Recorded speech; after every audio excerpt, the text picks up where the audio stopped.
కొన్ని lines add చేస్తారు కాబట్టి కొంచెం ఏమైనా ఒపీనియన్ లైట్గా చేంజ్ అవ్వచ్చు. ఓవరాల్గా లైవ్ చూసిన video very serious and super video. ఎందుకంటే మర్యాద మనీష్ వచ్చి ఇచ్చిన హింట్లు ఏదైతే ఉన్నాయో బిగ్ బాస్ తెలుగు చరిత్రలో ఇంతవరకు ఏ కంటెస్టెంట్ ఎవరికి ఎప్పుడు ఎక్కడ ఇవ్వబోరు అన్నంత ఓవర్ హింట్లు ఇచ్చేశాడు, విచ్ ఈస్ రాంగ్ అని అనిపిస్తుంది. బట్ బిగ్ బాస్ కూడా మీకు నచ్చింది మాట్లాడమని చెప్పి పంపించినట్టే ఉన్నారు. అస్సలు ఏమి వాళ్ళు తనకలేదు బెనకలేదు, ఉన్నట్టుగా ఏమనిపిస్తుంది మాట్లాడేశారు. కానీ పాయింట్స్ మాత్రం చాలా పర్ఫెక్ట్గా మాట్లాడాడు. గుడ్, బాగా మాట్లాడు. ఆ ఓవర్ హింట్లు ఇవ్వకుండా ఉంటే బాగుండేది. కానీ వచ్చే వైల్డ్ కార్డ్స్ వాళ్ళ గేమ్ ప్లాన్ ఇది. ఒక్కొక్కరికి వెనక నిలబడమో, ఒక్కొక్కరికి సపోర్ట్గా నిలబడమో, ఒక్కొక్కరికి టార్గెట్ చేయడమో, ఒక్కొక్కరిని సపోర్ట్గా అంటే ఎలా సజెషన్స్ ఇవ్వడము, అలాంటి గేమ్ ప్లాన్తో వచ్చారు. అంటే వీళ్ళు ఎంటర్ అవ్వాలి కదా, హౌస్ లోపలికి ఎంటర్ అయిన తర్వాత వీళ్ళ స్వయంగా గేమ్ ప్లాన్ స్టార్ట్ చేస్తారు. ఎంటర్ అయ్యేదానికి మార్గాలు ఇవన్నీ. సో ఒక్కొక్కరు ఒక స్ట్రాటజీతో వచ్చారు. కానీ ఇతని స్ట్రాటజీ, ఇతనేమనుకున్నా అంటే కళ్యాణ్కి క్లియర్గానే ఫస్ట్ నుంచి తను ఏదైతే అనుకున్నాడో విన్నర్ మెటీరియల్, అగ్ని పరీక్షలో చూసిన తర్వాత తను విన్నర్ మెటీరియల్ అంతా నామినేషన్స్ అని ఇదే ఉన్నాయి. విన్నర్ మెటీరియల్ అది నేను ఇమానియల్తో కూడా చెప్పాను, అదే మాట ఈరోజు కూడా చెప్తున్నానని స్టార్ట్ చేసి కళ్యాణ్కి బీభత్సంగా పనికొచ్చే నామినేషన్స్, కళ్యాణ్ ఆటని మార్చే నామినేషన్స్, కళ్యాణ్ని చేంజ్ అవ్వమని చెబుతూ నామినేట్ చేసిన విధానం, పెట్టిన పాయింట్స్ చాలా బాగున్నాయి. అది ఓవర్ హింట్సే. అది పక్కన పెడితే నామినేషన్స్ ఏమేమి చెప్పాడు, తర్వాత అది కళ్యాణ్ ఇమాన్యుయల్కి ఎందుకు ఇచ్చాడు, అదే మన మనీష్ ఇమాన్యుయల్కి ఎందుకు ఇచ్చి ఇమాన్యుయల్ చేత తనుజాని చేయించాలి అనేది తన ప్లాన్ అన్నట్టుగా వచ్చింది. తర్వాత ఇమాన్యుయల్ తనుజాతో పెట్టిన పాయింట్లు కొన్ని తుప్పాసున్నాయి, కొన్ని ఒక రకంగా ఓకే, అంతేగాని పాయింట్స్ నాకేం పెద్దగా నచ్చలేదు. కానీ కొన్ని పాయింట్స్ అయితే బాగున్నాయి. వన్ బై వన్ గట్టిగా మాట్లాడుకుందాం. వీడియో లెంత్ అవుద్ది, ఎందుకంటే కంటెంట్ ఉంది, లైవ్లో చూస్తుంది కాబట్టి ఏది స్కిప్ చేయకుండా నీట్గా పాయింట్ బై పాయింట్ చెప్తా. వారే నాయన బాగా బీభత్సమైన ఇంట్లో స్వామి పాయింట్ చెప్తాను. ఒక్కొక్కటి వరుసగా వెళ్దాం. ఈరోజు గొంతు నింపుడుతుంది, చాలా వీడియోస్ చేశాను. వర్షాల వల్ల నాకు అనిపిస్తుంది బాగా రెయిన్స్ పడుతున్నట్టున్నాయి అన్ని చోట్ల, కాబట్టి వైఫై ఇష్యూలు, ఇంటర్నెట్ ఇష్యూలు, ఛార్జింగ్ ఇష్యూలు ఉన్నట్టున్నాయి. పెద్దగా ఎవరు వీడియోస్ చూడట్లేరు, అది నాకు క్లియర్ కనపడుతుంది. బీభత్సమైన ప్రోమోలు, బీభత్సమైన ఎపిసోడ్ అయినా నార్మల్గా వచ్చే వ్యూస్ కంటే తక్కువ వస్తున్నాయి. ఆ తుఫాన్ ఎఫెక్ట్ క్లియర్గా కనపడుతుంది. మీకు అనిపిస్తుందా లేదు? మీ ఊళ్ళో వర్షాలు పడుతున్నాయి లేదు కింద కామెంట్ చేయండి. మా ఊర్లో అయితే లైట్గా స్టార్ట్ అయింది కావల్లో. ఫస్ట్ మనీష్ వచ్చాడండి. రాగానే Bigg Boss thank you so much for this opportunity, thank you so much. నా లైఫ్లో నాతో ఎవరైనా సెల్ఫీ తీసుకుంటారని నేను ఊహించలేదు బిగ్ బాస్. అలాంటి అవకాశం ఇచ్చిన థ్యాంక్ యూ, మళ్ళీ అవకాశం ఇస్తున్నారు, థ్యాంక్ యూ సో మచ్ అని బిగ్ బాస్కి థ్యాంక్స్ చెప్పుకొని వచ్చి అందరితో క్లోజ్గా నీట్గా మాట్లాడి అందరినీ పలకరించి ఒక్కొక్కరిని మీరు బాగా ఆడుతున్నారండి, గేమ్ సూపర్ అండి, మీరు ఇట్లాంటి మీరు ఇలా అందరినీ పలకరించాడు. అందరికీ గేమ్ గురించి మాట్లాడాడు ఫ్యూ మినిట్స్. తర్వాత స్టార్ట్ చేశారండి. ఎవరిని నామినేట్ చేస్తున్నా అంటే ఎవరిని చేద్దాం మీరా అట్లా కొంచెం టైం పాస్ చేశాడు. ఆ తర్వాత మనీష్ కళ్యాణ్కి నామినేట్ చేస్తూ ఒకటే మాట, స్టార్టింగ్ ఆఫ్ ద లైన్ ఏంటంటే, కళ్యాణ్ ట్రోఫీ ఇస్తా అంటే నువ్వు కళ్యాణ్ నీకు ట్రోఫీ ఇస్తానంటే పక్కన పెట్టేశావు కళ్యాణ్. మొన్న ఇమాన్యుయల్ అన్న ట్రోఫీ పెట్టాడు నీ చేతిలో. That is what he started first line. మొన్న ఇమాన్యుయల్ అన్న ఇచ్చింది స్లిప్ కాదు, నామినేషన్ స్లిప్ కాదు, అది బిగ్ బాస్ సీజన్ నేను కప్ అన్నాడు. ఈ లైన్తో క్లారిటీగా హౌస్ మొత్తానికి తెలిసిపోయింది ఏంటంటే Tanuja is in number 1 position బయట. ఏ రోజు చూడండి ఆట ఎలా మారబోతుంది అనేది. ఏ రోజు వైల్డ్ కార్డ్స్ వచ్చినప్పుడు దివ్యాకి ఇప్పుడు బాగా వెలుగుద్ది, అందరికంటే ఎక్కువ వెలిగేది దివ్యాకి. ఏంట్రా మనం 3rd 4th వీక్ వచ్చినప్పుడే ఆ అమ్మాయి టాప్ 1, మొన్న వచ్చి హైపర్ అది టాప్ 1 అన్నాడు. దీని తర్వాత ఇంకొక 2 వారాల తర్వాత వచ్చి మనీష్ కూడా టాప్ 1 అంటాడు. ఏంట్రా ఈ పిల్ల తగ్గట్లేదా, నెంబర్ 1 పొజిషన్లోకి అన్నీ అవుతుందా అనే హింట్ దివ్యాకి ఎక్కువ వస్తుంది, ఎందుకంటే ఫస్ట్లో కూడా ఆవిడ చూసి వచ్చింది కాబట్టి. అలాగే మిగతా హౌస్ మేట్స్ అందరికీ clarity, Tanuja is in number 1 position. అక్కడ చెప్తున్న వ్యక్తి మర్యాద మనీష్, హీజ్ ఇంటెలిజెంట్. స్టార్టప్స్ ఉన్నాయి, అది ఇది ఉన్నాయి కాబట్టి మనోడు ఇంటెలిజెంట్ అని తెలుసు కాబట్టి క్లియర్గా ఉన్నదే చెప్తాడు. అంత క్లారిటీగా నెంబర్ 1 పొజిషన్లో ఆ అమ్మాయి ఉంది. ఆ రోజు నీకు స్లిప్ ఇచ్చింది ఏదైతే ఉందో, ఎందుకు స్లిప్ ఇచ్చింది అనే మైండ్ వచ్చిందంటే స్లిప్ తీసుకున్నది తనూజాను నామినేట్ చేస్తానని. అదే రోజు తనూజాను నామినేట్ చేస్తుంటే నువ్వు Bigg Boss season 9 winner cup నీ చేతిలోకి వచ్చేదనేది తన పాయింట్. ఆ స్లిప్ను వదులుకున్నావంటే డైరెక్ట్గా కప్పును వదులుకున్నట్టే. నువ్వు ఆ రోజు నామినేట్ చేస్తుంటే నీకు అది కప్పులాగా కప్పు వచ్చిండేది, అమ్మాయిని నామినేట్ చేస్తుంటే అనే పాయింట్తో స్టార్ట్ చేస్తాడండి. ఇది ఖచ్చితంగా over hint.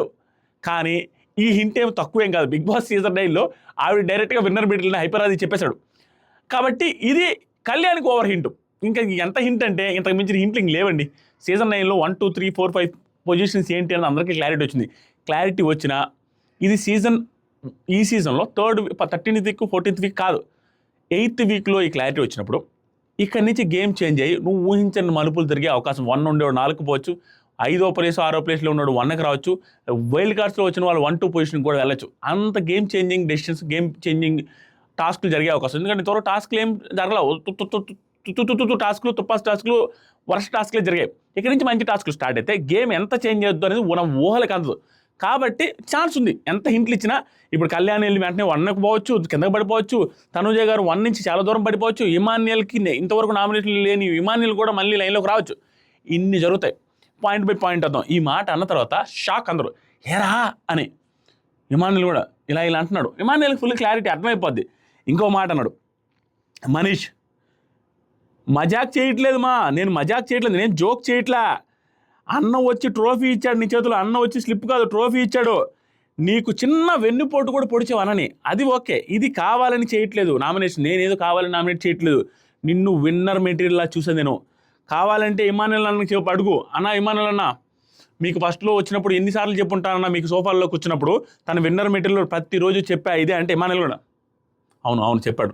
Kalyan winner material అని నేను ఇమాన్యుయల్ అన్నకి చెప్పాను చాలాసార్లు అంటే ఇమాన్యుయల్ కూడా అవును కరెక్ట్ చెప్పావు అంటున్నాడు. అక్కడ 2 times చూశాను నీ గురించి, నీ విషయంలో 2 times బ్యాక్ స్టాప్ చేసావు, నువ్వు 2 సార్లు చేసావు.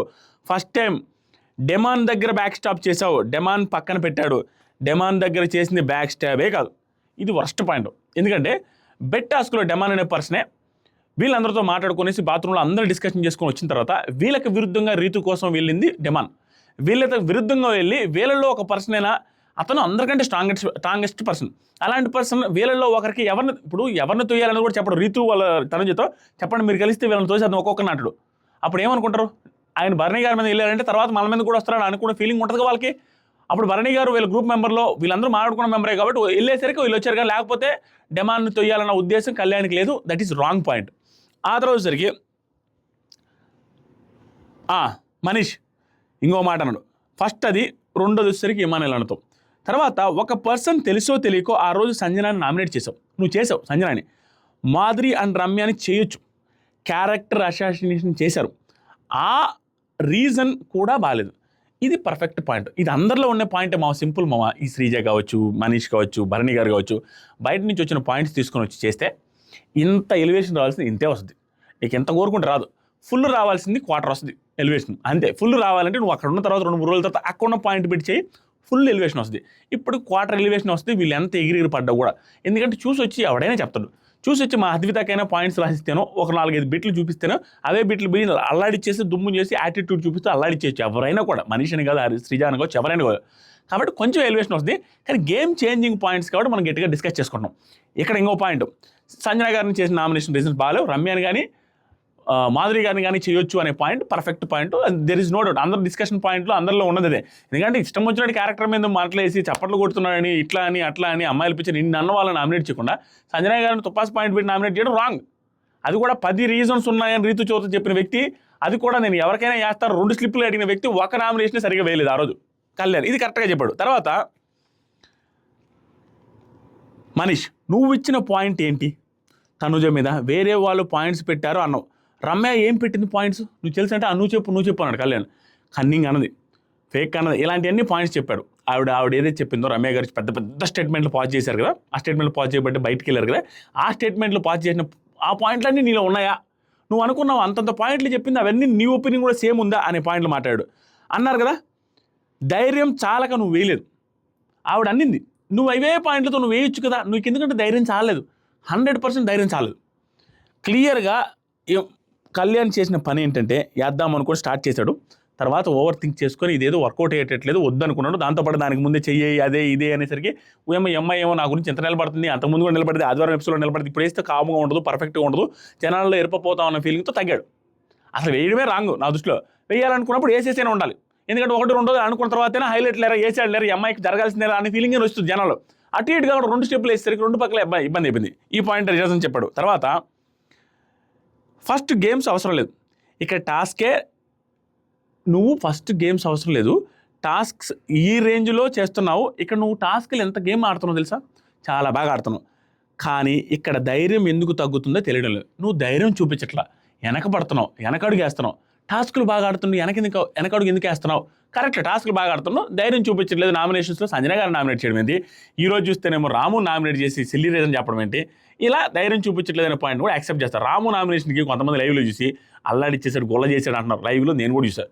అంత అల్లాడిచ్చి గొల్ల చేసే అంత రీజన్ నా కళ్యాణ్ చెప్పలేదు రాము రిలేటెడ్గా. నేను లైవ్ చూశాను క్లియర్గా, నైట్ ఎపిసోడ్లో కూడా చెప్తాను. ఆ తర్వాత ఆ రోజు భరణిని అందరం చేశాక ఈ పాయింట్ చెప్పారు. ఈ పాయింట్ ఈవెన్ శ్రీజ కూడా చెప్పింది, ఈవెన్ మనం కూడా బొచ్చుసార్లు చెప్పుకున్నాం. ఏ పాయింట్ అంటే, నువ్వు ఒకరు పాయింట్ చెప్తే మళ్ళీ నామినేట్ చేయను అనేసి చెప్పావు, కానీ భరణి గారిని 4 నామినేట్ చేసిన తర్వాత నువ్వు చెప్పిన నామినేషన్ కూడా ఎగ్రీ రిలేటెడ్ టాపిక్కే కదా, అదే కదా నువ్వు చేసావు. మరి రమ్య చేసినప్పుడు నువ్వు చేయడానికి ఏంటి, ఒకరే కదా చేసింది అనే పాయింట్ గుడ్ పాయింట్, అది అందరికీ తెలిసిన పాయింటే, పర్ఫెక్ట్. తర్వాత ఫిల్టర్స్ గేమ్స్ అవసరం లేదు, ఫిల్టర్ గేమ్స్ ఆడొద్దు కళ్యాణ్, ఫిల్టర్ గేమ్స్ ఆడొద్దు, ఇక్కడ టాస్క్ ఆడొద్దు, ఫిల్టర్ గేమ్స్ అనేది వద్దు నీకు. దాంతోపాటుగా ఇక్కడ టాస్క్ ఏ రేంజ్లో చేస్తున్నావు, ధైర్యం తగ్గుతుంది, ఇది ఆల్రెడీ చెప్పా కదా. నువ్వు నామినేషన్ చేసి ఎలా గ్రో అవుతావని చూడాలని ఉంది. ఏమన్నాడంటే ఇక్కడ కూడా హింట్ ఇచ్చేసాడు, నువ్వు తనూజాని నామినేట్ చేసి నువ్వు ఎలా గ్రో అవుతావు అనేది చూడాలని ఉండింది నాకు అంటున్నాడు. అంటే తనూజాని నామినేట్ చేస్తే నువ్వు హైలైట్ అయిపోతావని బయట వాళ్ళకి తెలుసు కదా, అలా నాకు కూడా ఉండింది. తనూజాని చేస్తే నువ్వు 1 పొజిషన్కి వస్తావనే ఫీలింగు.